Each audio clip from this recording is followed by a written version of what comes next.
I am just so pleased that Lee Fang can join us to talk about this. Back when Citizens United was decided in 2010, Justice Stevens wrote in his dissenting opinion that, this, by using the logic of the 5 votes in the majority on Citizens United, Tokyo Rose during World War II. She was the famous Japanese siren who was, telling the U.S. soldiers to just give up and you're going to lose and, all this kind of stuff. Tokyo Rose could contribute to U.S. political campaigns. I mean, she'd have free political speech in the United States. Well, it turns out that maybe not Tokyo Rose, maybe the 9/11 hijackers.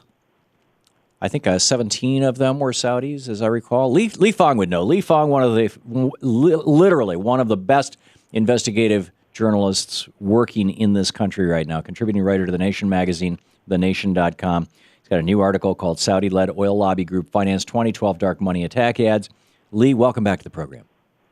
Hey, thank you so much for having me, Tom. It's an honor to be here. Oh, thanks for joining us. Tell us what you found. Let's just lay this thing out. Well, the Citizens United decision opened a significant loophole that kind of cleared the way for foreign influence in our elections.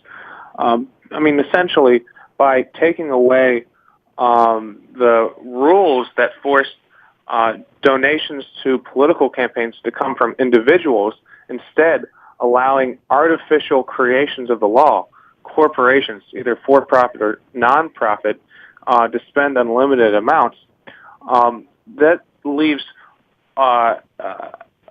the ability of foreign corporations, foreign agents, to influence our elections with no disclosure. And the way that this has already happened since 2010, when the decision was made, is through trade associations, these multinational lobbying organizations that can now act like super PACs or campaign committees, except, again, with no disclosure. Many of these organizations were led by foreigners for many years. The only difference now is that they can spend in our campaigns. So who is Tawfiq al-Ghabsani, and why should we care? Tawfiq al-Ghabsani is a lobbyist, a foreign agent for the Saudi government. He's registered with the U.S. government as a foreign agent representing the Saudi government, right? That's right. He's registered with the Department of Justice. They have a registry of foreign agents, people who represent foreign governments here in the United States. Right. So he's registered there, but he's also an executive with the Saudi Arabian oil company, the state-run oil Goliath, one of the largest in the world. But what's interesting in the context of our election is that he's one of the board members of the American Petroleum Institute, the oil lobby group. And so the American Petroleum Institute for many years was prohibited from directly spending in American elections, but Citizens United changed that. So Mr. al-Ghabsani and his fellow board members have made the decision to start using their membership dues, their corporate money, which is composed of both American and foreign oil money, to basically shovel that money to groups that have run ads, in this case, pretty partisan ads, in favor of Republicans and against Democrats, all over the country. We have new disclosures showing that they're spending, in 2011, they spent about $500,000 on groups that just pummeled Democrats, including President Obama, and promoted Republicans like Senator Scott Brown. Also, they did a lot of marketing in terms of, supporting oil subsidies, attacking climate change, that sort of thing.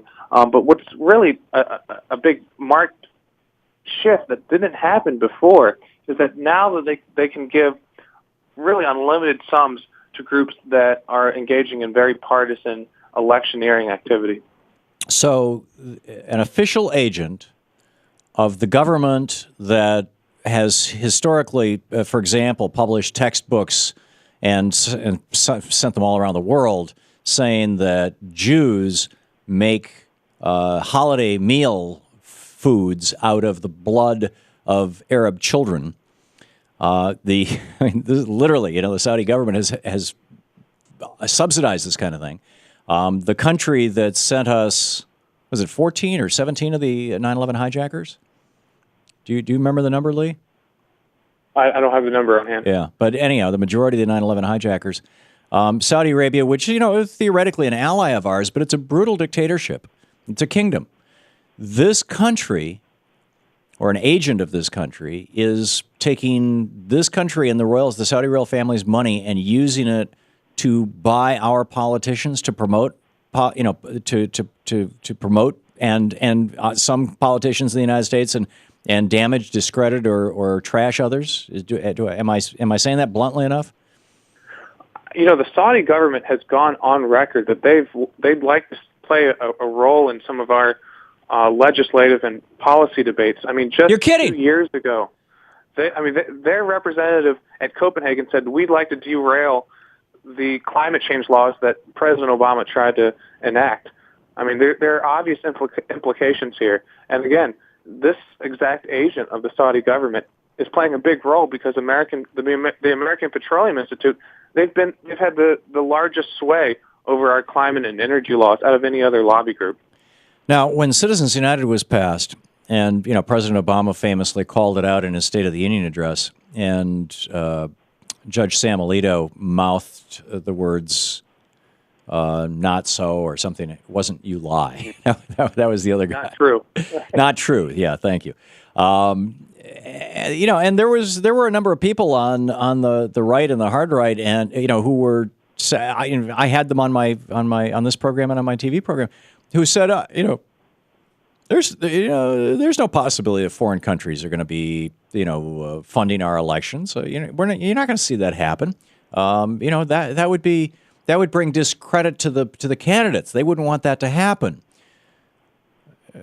We have a minute left. Is it playing out that way? I would agree. I mean, if it was disclosed, I think that would actually hurt a candidate. But that's the rub here. I mean, I'm just finding some of these details now, and if you haven't noticed, the election's already over. If people knew about this during the course of the election, I think they would be apoplectic.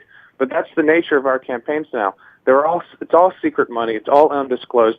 The lobbyists and the foreign agents, they know where the money's coming from. But the American people, they have no clue.